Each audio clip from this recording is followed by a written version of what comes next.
computer just to make sure. We should be good. Okay, we're live. While you do that, I'll go ahead and introduce. Yeah. This is so funny. Yeah, so just plug it in and I'll start the introductions. Great. All right. Okay, so welcome to Roasted Conversations. This is the Military Spouse Edition, and today is our first ever episode of Roasted Conversations. I'm super excited about it. So I'm your host, Melissa. I'm the owner and founder of Southern Sweet and Sassy, a military spouse and veteran-owned roasted table coffee company. And today we have the pleasure of speaking with Amy. She is the owner and founder of Tiny Tot Soccer, as well as the author of I Will Be Okay, Adventures of a Military Kid. I think that's amazing. And a Marine spouse of 11 years, mom to 3 boys, super crazy, and so much more. So let's just get to know her and ask her some questions. So tell us a little bit about yourself. Yeah. Hi. Thanks for having me. So, I think you kind of summed it up, but we are currently stationed at Camp Lejeune, North Carolina. My husband hits his 20-year mark this year, actually, but we got married 11 years ago. We have 3 little boys, ages 9, 6, and 4 now. And we always kind of joke we have our own mini United Nations because my 9-year-old was born in Illinois, which is where I'm from. Because my husband was deployed, so I had gone home. And so my husband actually watched the birth on Skype from Afghanistan. Skype tells you how long it was, right? So he was born in Illinois. My middle, who's 6, was born in Japan. And then my 4-year-old was born in Hawaii. So we're kind of all over the place. So that's a little bit about the family. I'm a lifelong soccer player. Well, actually, not a lifelong. I didn't start playing until I was in high school. That's the first time I had ever touched a soccer ball because soccer was not big in my hometown and wasn't even around for girls yet at all. And so it was our first high school team ever in the history of our high school. And so I was like, okay, I play basketball. I'm like, sure, I'll play. And that's kind of how it was. Like, I'll start. Ended up being the sport I loved the most. So I got to play in high school. I played in college, was captain of the teams, all conference, that good stuff. And then I got to play afterwards professionally for the Cincinnati Ladyhawks. So to say I have some soccer experience that goes into tiny troop soccer, I think I have all that covered. That's awesome. Yeah. I have 2 that have played soccer for years. And my oldest, he's 15 now, and he started when he was 3 years old. And so it's been more so rec. So we're hoping and crossing our fingers that this next season, when he gets into high school, that he'll be able to be a part of the high school team.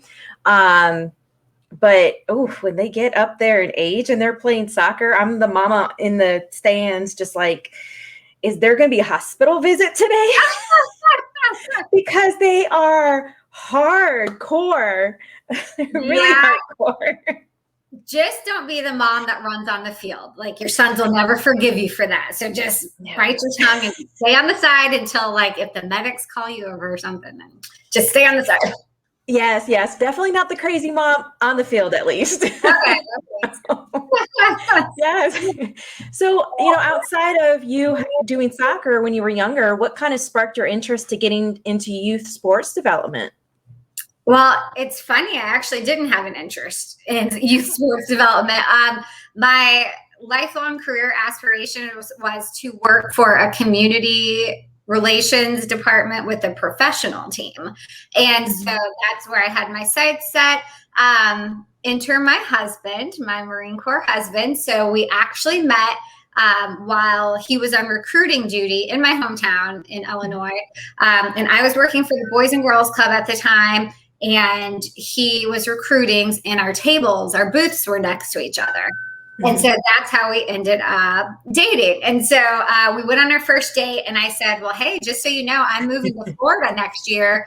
I'm working at the Jaguars. And he said, okay, well, I'm leaving for California. We're like, okay, fast forward a year, right? I'm in California, married in California. And now I'm in I'm in Jacksonville, North Carolina, not Florida. But I guess the youth aspect, I've always had an interest in youth. I worked at the Boys and Girls Club. I've always volunteered. I was a big sister with big brothers, big sisters. So I've always loved to give back to the youth community. And I volunteered at my local rec, our soccer complex back home and stuff, but that wasn't my core passion. But then once we moved to Okinawa and I had my first son, and then I was pregnant with my second, I saw there was really a need for programming for young kids. And so it actually kind of came out of a necessity of me being career minded and wanting a job, because that had drastically changed, right, from these professional aspirations to nothing at that point. And so it kind of just came together that's what I would do. That's amazing. So how hard was it in the startup to kind of get that kicked off to become, something that families would want to enroll their kids in? Yeah. So when I first started doing it, we actually had another spouse who was coaching a couple soccer sessions, and she's like, "Hey, we're moving. Would you want to coach?" And I'm like, "No, I'm pregnant." Like, not even on my radar, nothing. And then finally I was like, "Yeah, I might as well. I don't really have anything else to do. And I know how it is sitting at home with my son right now with nothing to do for him or for me." And so, so I started it, and then I just completely created a program out of it. And then more and more families wanted to start participating. I will say in Okinawa, there's very limited things for kiddos to do. So that may have sparked it kind of over there. But, we had a fun physical activity. Everyone could get out of the house. And then we grew, which really sparked my passion for military spouse employment.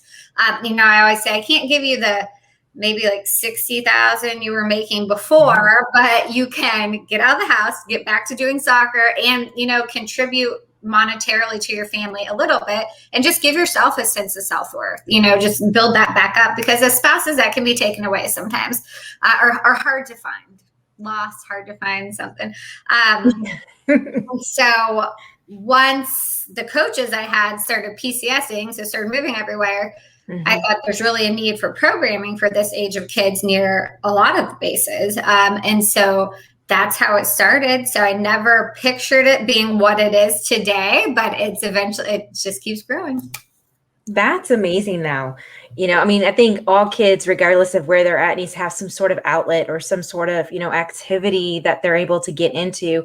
And it's really good for military families, to have their kids be in something, because it is really hard to move from place to place and having to start over. So that's awesome. Yeah. And it's really, like you said, it's really important that our military kiddos have equitable access to play. So what I mean by that, it's not the same as I stay in the same house my whole life and I get to sign up for the same team every year. And, I'm with the same kids and the same team. And there's always an opportunity. There's not always an opportunity for military kids to play. Or, with my program, we have monthly registration periods. So we do that mainly because most of our kids are military. And so we don't want them to have to miss out. How many times did somebody PCS and you miss sign up? So now you can't play for 4 more months until that season starts again. Or you're going home for a month of leave and mom and dad don't want to pay for that. And so you just can't play that season, right? So we do it. If you want to play for July, and then you take off August, but you play in September, whatever it is, we want to be there when military kids can play, because it is so critical to provide them with the physical activity. Childhood obesity rates are so high, so we need them out from a young age. And I always tell my coaches, we are trying to get them to fall in love with play, like in general, playing, with being outdoors. And of course, hopefully a love for soccer, right? But we're trying to build that developmental foundation that, hey, I like being outside. I like moving. This is fun, which, benefits them for their entire life. So that's kind of our focus with what we do. Yeah, especially now in this day and age where these kids are so focused on electronics and being indoors and not, going outside. I mean, when I was a kid, and I'm not sure about you, but my mom, it was you are outside or you're inside doing chores. Mm-hmm. So you kind of have your choice. But she always wanted us outside and get the sunshine and play with your friends. And there were times when we were just outside being bored, but we were outside. I mean, so I don't ever remember just sitting inside the house playing on these electronic devices. And so things have changed. But yeah, it's definitely good that there is something that, gets especially the younger crowd out so that they don't start becoming used to, being in the house with just electronics to do. Yeah. It benefits them and the parents because the parents are having to get outside. And even so with our 2-year-olds, a parent participates with them. So that actually gets them up and moving. And we have them crawling like bears, just like the kiddos are. So they have a lot of fun in it, but they get their exercise too. But even just like, a social aspect for adults, like sometimes moving to a new base, most of the time you don't know anyone, right? So this also gets an opportunity where, like every week you see the same person sitting in the same spot and you're like, oh, is that your daughter's, and sparks a conversation between them as well. So that's nice. That's awesome. So I guess what kind of gave you the idea to author a children's book? Like, where did that come around?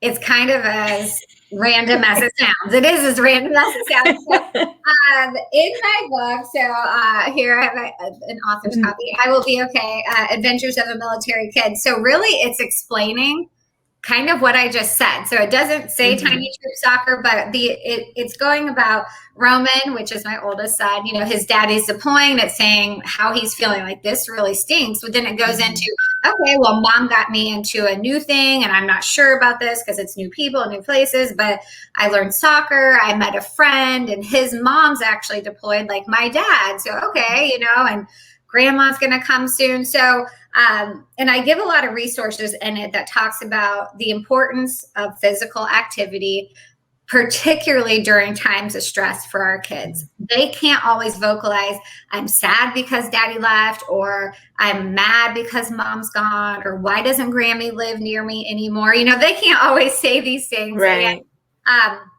Someone put it so well to me once a couple years ago. They say, all the emotions you have during your spouse's deployment, or if they're TDY or whatever it is, all that you're dealing with, the kid's dealing with the same thing, and they just have a lot less tools to deal with it. So, how hard is it for me as a older adult? And so I just wanted to make a resource that it isn't just like, I'm sad and, but it's like, okay, let's see, what can we do to help them in a non-traditional way, like outside of counseling and things, which are also important, but what can we help them to do? And this is something, like I said, that benefits their whole self, and it helps pass the time.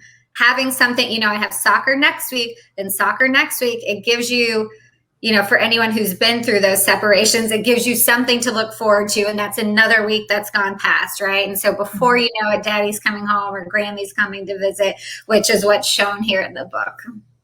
That's awesome. That's awesome. Yeah. When my kids were younger and my husband was in, we didn't have any resources like that. And, in the way that your friend described it, in a way, it's kind of powerful, because if you think about it, we do have all these stressors on us as a military spouse when our spouse is deployed. But it's like we also have the understanding where the children, they have somewhat of the same stressors, but they don't fully understand, so it's like, where do they go, or how can you help them understand? So that's a really good resource for them. It's almost like I really wish something like that was around when my kids were younger. And that's like all these other organizations that you're seeing that really helps military spouses and families and veterans. And you're like, we're so long out of being retired. It's like, where was this for us? Yeah.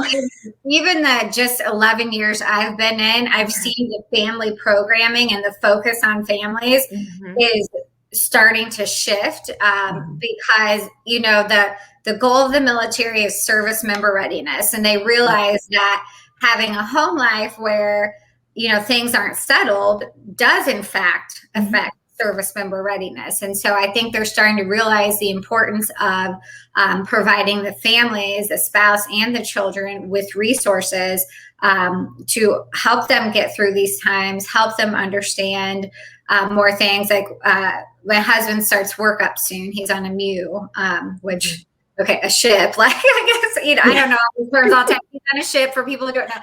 So he'll be starting a ship. But anyhow, prior to the deployment, there's 6 months of 1 week training here and 3 weeks gone here. And so, just in and out for 6 months and then gone for 6 months. Well, I don't know the rank, excuse me, lieutenant colonel or something of the unit. I swear I'm married to him.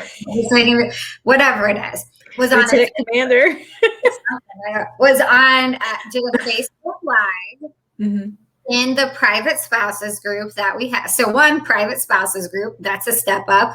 2, him actually getting on and personally saying, hey, this is what it's going to look like. And even for me as a veteran spouse, it gave me realistic expectations, because sometimes, I fully understand that my husband doesn't have control over schedules and things like that. But my irrational mind is like, just call them and ask when the date's going to be, right? Like, this isn't rocket science. So, right. Just something as small, he was on there for 15 or 20 minutes and just saying, hey, this is what you can expect.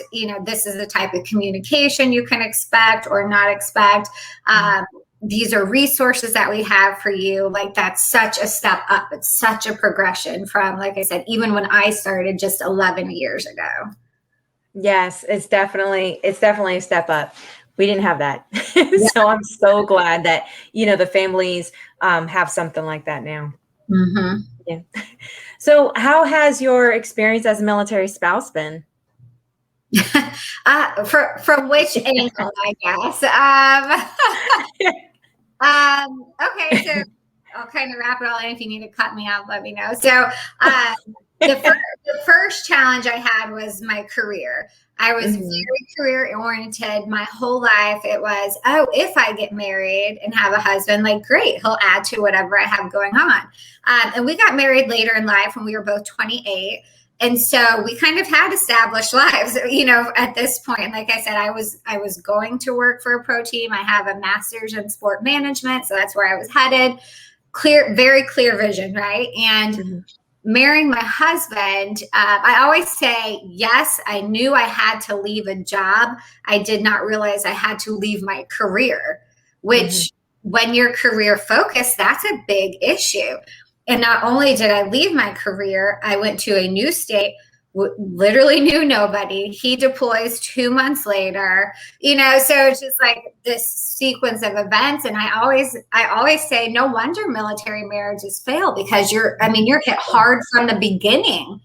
And a lot of people get married a lot younger than what we were. So, we were even more mature, and it was still that hard. And so honestly, I had gone to a conference in Okinawa, and it was at a church. It was a MOPS, Mother Preschoolers Group. And the lady speaking was the wife of a retired Navy guy. And she said, when back in the day, we had young kids and stuff, and I had to leave my job. And she said, but finally I said, either I can stay resentful, resent him, resent this marriage, be miserable, make him miserable, and then we're not going to have a marriage. So she said, did I have a right to feel that it was unfair and that I didn't like this? She said, yeah, I did. I did have the right. However, you have a choice. And so hearing that made me think, I have a choice, right? And I need to make that choice, because I could very easily go the other way and say, bad idea, I'm done, headed back, right? Right. So, and not saying that I instantly got over the resentment, because it did take a while. Now we can kind of joke about it. He's like, oh, you can be in that mansion with that football player right now. I'm like, sure could. Stupid love. Right? So that was one aspect of it. And that's why I'm so passionate about military spouse employment, because I feel like we've sacrificed a lot. And of course, it's a choice. Like, I'm choosing this. I'm fully aware of that. Right. there are things that, I mean, I didn't know. So, don't ever let anybody say you knew what you're getting into, because that's 1000% false. No. However, I choose my husband. And so with my husband comes these things. And so I either deal with them or I get out of the marriage, which, I'm not going to do. And so, so that's kind of one side of it. But like a positive side, I always wanted to visit Hawaii. I thought, maybe one day I'll visit Hawaii. And I got to live in Hawaii for 3 years. But there are some amazing experiences. When we were in Japan, I ended up playing futsal, which is a type of indoor soccer. And I was the only American on the team. There was one gal who spoke like some English, one who spoke fluently, but that was it. And so we would do practices and stuff, and I have literally no idea what anybody's saying, but it was so cool to see how sports transcended culture, because we could play together. We were having fun. We knew what each other meant and stuff, but we had no idea. And so we created that experience for the kids as well. So we did some soccer sessions with Japanese kids and the American kids. And it was really cool for the parents too, because you don't always interact with other cultures. So I'm sorry, I just went off. No. Okay. Military spouse experience. So it's been about as crazy as I just sounded. Yeah. Totally like that. Yeah. Because you never really know, what you're signing up for when you marry a military spouse. I mean, a military member. Like you don't. But I mean, mine, it was different. We were both in the military. Okay. And then, and so then I got out and became the military spouse. So it was still a transition going from, being the sailor to being the spouse. But because I was on the other side, I think that kind of prepared me a little bit, but it still wasn't easy. It still wasn't easy. It still was hard. I still had to go through the same emotions, go through, the same deployments as everybody else, being left out of the communication loop, and trying to find answers. I mean, so it's, it's just still, if you think about it, I mean, you become a spouse, but you really don't know until you experience it. No, absolutely. Yeah. I knew, I support our troops. Woohoo. That's what I knew. that was, and then, years later, here we are. And even my family say, wow, who would have known?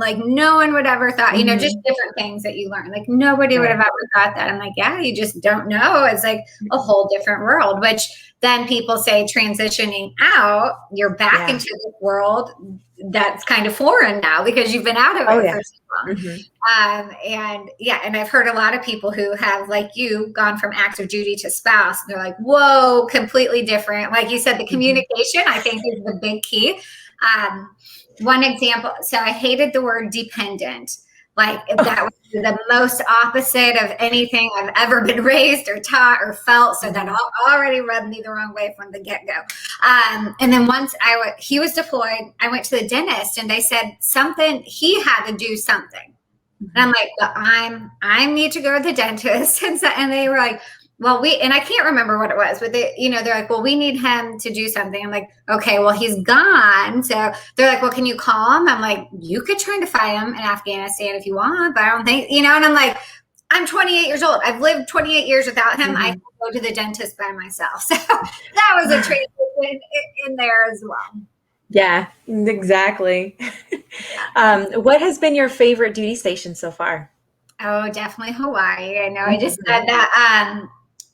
Man, it's so majestic, driving over the bridge and you see all these natural waterfalls coming, the temperature's mostly great the whole time.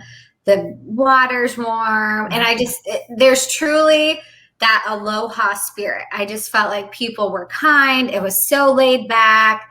I just felt like it was peaceful, just slow down. And everyone I know that's left there, we all feel like we're like, that was a part of me. I need to be back there. It's just so, I don't even know how to explain that. And so now when I watch Moana, I'm like, I know how you feel like, and I could see the islands. I'm like, I love it. I feel like I'm Moana sometimes.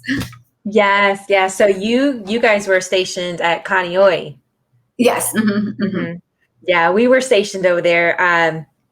We were at the West Lock over in Eva Beach, and Okay. then that's where we met. And then when I got out, he got restationed over in Pearl Harbor on a ship. Okay. Mm-hmm. So we had about 2 back-to-back duty stations there. But yeah, it's definitely an experience. Mm-hmm. Packed on H1 and H2. I mean, really Yeah. packed on the highways. But it's so beautiful. It's so beautiful. I think everybody needs to experience Hawaii at one point in time. Stay away from Waikiki. It's a That's right. trap. I say, if you're visiting, I'm like, no, don't go there. I'm like, of No. course you need to go there for like a day. Say you went to Waikiki, right? But like, you need a vacation. Like, that is not true Hawaii. I'm like, No. you don't get it. You need to go into like the local spots and the areas. I used to have this book when I first got there was a book that I purchased, and it was like this yellow book, but it was all the local hotspots, the Okay. waterfalls that you can walk to. And my husband and I, we walked to some of the waterfalls on Oahu, just the different beaches that are more local instead of touristy. Just so many different things that you can go and visit, and it's a perfect book for anybody going. Stay away from the tourist side. For sure. But the downside about it is that it's ruined waterfalls for me for life. Like, people are like, oh, this waterfall, or oh, this rainbow. I'm like, yeah, that's not really rainbow. No, so now nothing's as beautiful. So I'm like, no, sorry, don't see it. Like, yes. So what advice would you give an incoming military spouse? Again, I would say you have a choice. You have a choice to make a duty station, as horrible as it may feel when you first get there, or you have a choice to get outside of your comfort zone, go to the potluck that the random person invited you to, that you have nobody, and you are so uncomfortable and nervous. Force yourself to get out and do those things, because it's so easy to fall into the I don't know anyone, which equals depression, which you're there by yourself, which again is going to affect your marriage. And then so it's your attitude, and so you have to have a good attitude, and it's going to be what you make it. Also, search those resources. There's so many resources now for spouses, so many Facebook groups. They have the Links class in the Marine Corps that kind of gives you a crash course on the military, which they've updated since I've done it, because I was kind of I don't know about this, but it was good information. And now they've updated. But also, career-wise, you also have to think outside the box a little bit. If you're on base, you're restricted in a lot of things you can do. However, don't accept the no. I always say, respectfully, give the why not. Okay, well, how can I make this happen? Well, who else can I talk to? So have a good attitude, choose your attitude,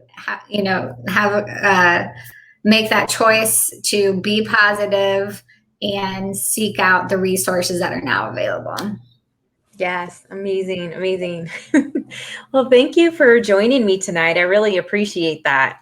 Yeah, you're so welcome. Thanks for having me. And like I said, sorry if I go all over the place. But again, that's indicative of the military life, right? You're here, you're there. Yeah, I mean, that just makes good conversation. So, that's just how it goes. All right. So I want to tell everybody, thank you for watching this live video stream tonight. The next episode is going to feature Wendy, the owner of Charlie Madison Originals. And keep an eye out on Instagram and Facebook for when that's going to happen. All right. Bye for now. Yes.